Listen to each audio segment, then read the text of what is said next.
Cut to the chase, this is a video I've been wanting to make for a very long time, and it is one that you guys have been asking me for.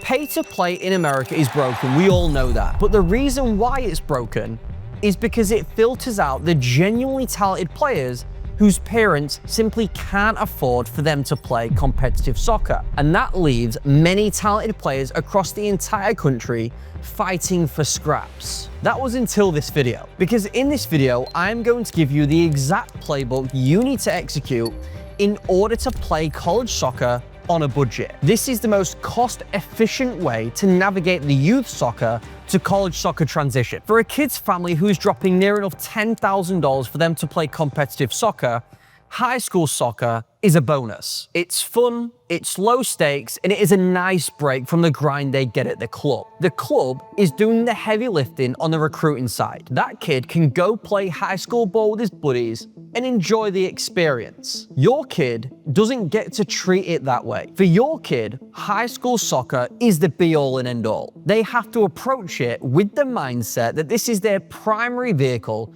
not a side quest. Now, most people assume that college coaches aren't watching high school games, and honestly, that is true. In general, most college programs don't recruit from high school soccer alone. Keyword being most, because there are still a pool of schools that do look at high school soccer and do evaluate high school players. That is the pool of schools that you need to be targeting. And this pool of schools that I'm referring to has 0 Division I schools, 0 Division II schools, and is made up entirely of Division III, NAIA, and JUCO. And knowing that is important. These levels recruit later, they recruit more locally, and they recruit more off of word of mouth and in-person visibility rather than the national club circuit. A Division III or NAIA coach is far more likely to hear about a kid through a regional network, a state championship run, or a phone call from a high school coach they trust, rather than through an ECNL National Showcase they are paid $500 to attend. And that means your kid being the guy or girl who takes every free kick,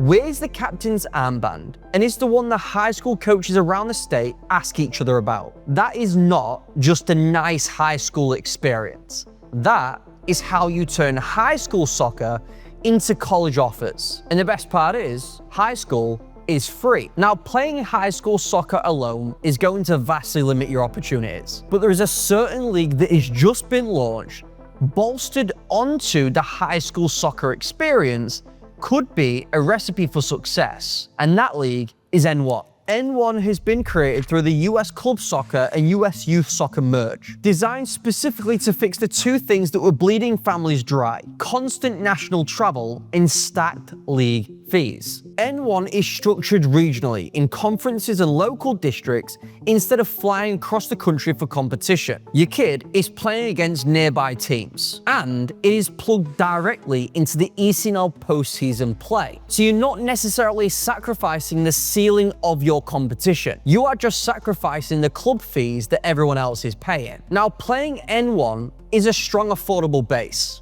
We're not talking about $5,000 plus here. High school plus N1 plus this next thing I'm going to talk about is where the real magic happens. Introducing ODP. ODP is the Olympic Development Program, and it is the piece that most families have never heard of, which is honestly crazy because it was created in 1977. It is run state by state through your state's youth soccer association. It is a fraction of club level costs, and it exists specifically to put talented kids in front of real identification staff. Regional scouts, state coaches, and people whose entire job is finding players, not just selling you a package. And critically, ODP runs alongside high school and club soccer, which means you don't have to sacrifice one or the other. It is not a replacement for anything, it is an additional cheap layer stacked on top. And this is where these 3 things I just mentioned separate from just being 3 different things you can do to being a system that you can run. High school soccer gives your kid reps and local visibility. N1 gives them consistent competition. And ODP gives your kid the one thing the other 2 don't do very good at,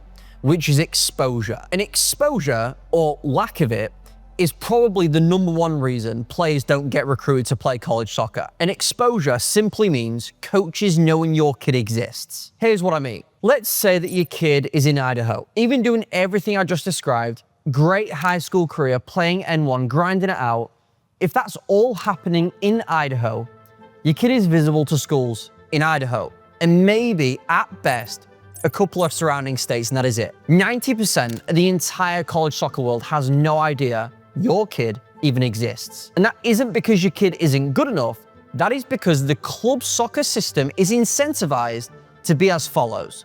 The more you pay, the more exposure you get.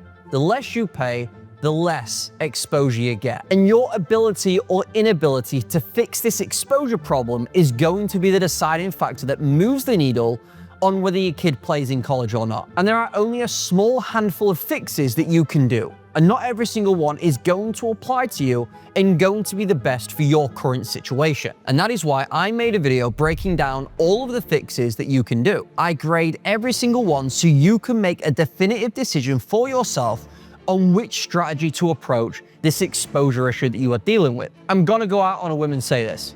This video that I'm referring to is the best video on my channel. If you are looking to play college soccer and are genuinely serious about making that happen, that video is a must watch. You could do everything right. You could play high school, you could play N1, you could play ODP, but if you don't fix the exposure issue, you're not gonna play college soccer. I'll pop the link in the description to that video. Now, here is something that I need you to sit with, and this is going to save you a lot of wasted time and a lot of heartbreak. Recruiting is extremely predictable, like scarily predictable. And that is a good thing because predictability means you can plan around it. Players at a certain level from a certain financial situation with a certain competitive background tend to end up at the same types of programs year after year. Now, I firmly believe there is a program out there for everybody, but I also need to be honest with you. A kid who's come up through N1 rather than national ECNL, whose family has been cost conscious the whole way through, is not walking onto a roster at Clemson. And they are very likely not walking into a full ride scholarship either, which means in almost every scenario, your family is going to be responsible for a meaningful chunk of tuition no matter how well this is executed. Now, that is not a reason to panic. It is just a reason to bring in the two tools specifically built for this exact scenario. FAFSA, the free application for federal student aid. It is the form that determines what federal aid your family qualifies for. These are grants that don't need to be paid back. You may have heard of the Pell Grant or the Work Study Grant. The Pell Grant is a really common one that a lot of people know of, but you can get grants for virtually anything. Every single school your kid applies to uses your FAFSA information to build a financial aid offer, and a lot of state and institutional scholarship money gets awarded based on it too. Now, here's what most people don't know. It costs absolutely nothing to file and probably takes you best part of 30 minutes. And an enormous amount of families either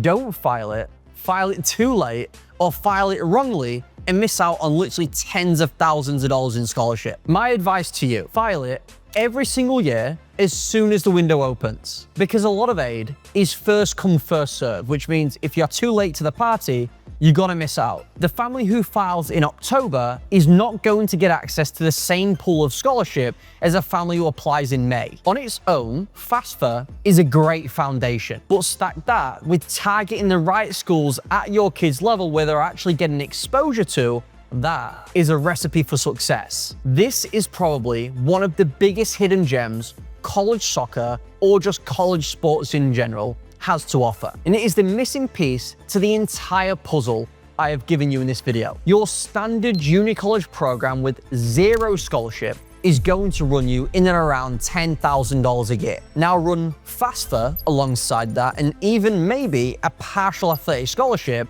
and we're potentially talking about a full ride here. A full ride is where your entire tuition is covered for. You pay zero. And despite what most people assume, JUCO can actually offer pretty significant scholarship packages. But scholarship in and of itself, yes, it's important, but it isn't everything. The out-of-pocket costs your family are left to pay are really the important piece we're talking about here. And stacking these multiple layers on top of each other is going to be the strategy to reduce the out-of-pocket costs to the max. Go to a school that costs $25,000 and get a 50% scholarship. You get $12,500. Amazing.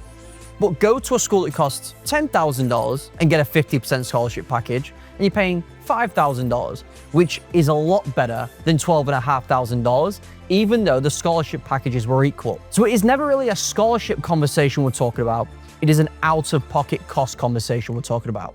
And that is really this entire video. What is every possible way we can reduce the out-of-pocket costs your family are dealt with? And these 6 things stacked on top of each other is the method. Let me take a little bit of time to explain what this junior college opportunity is, because a lot of people have a lot of misconceptions. Junior colleges are 2-year institutions, meaning you go there for 2 years. After them 2 years, you can then go to a 4-year school for another 2 years to get your bachelor's degree. Now let's create a scenario. Let's say you've got 2 players. One goes to a 4-year institution right off the bat, the other goes to a junior college right off the bat. The player that goes to a 4-year school for the first 2 years is going to be taking general education classes more than likely. The player who goes the JUCO route from the get-go takes general education classes, again, from the get-go for the 2 years they're there. Think of junior colleges as an opportunity to get half of a degree. You are completing 50% of your 4-year degree at a separate school. Them credits transfer to your next school, and that is typically what happens. That is one major advantage of the JUCO route, is that you are getting the same value of the degree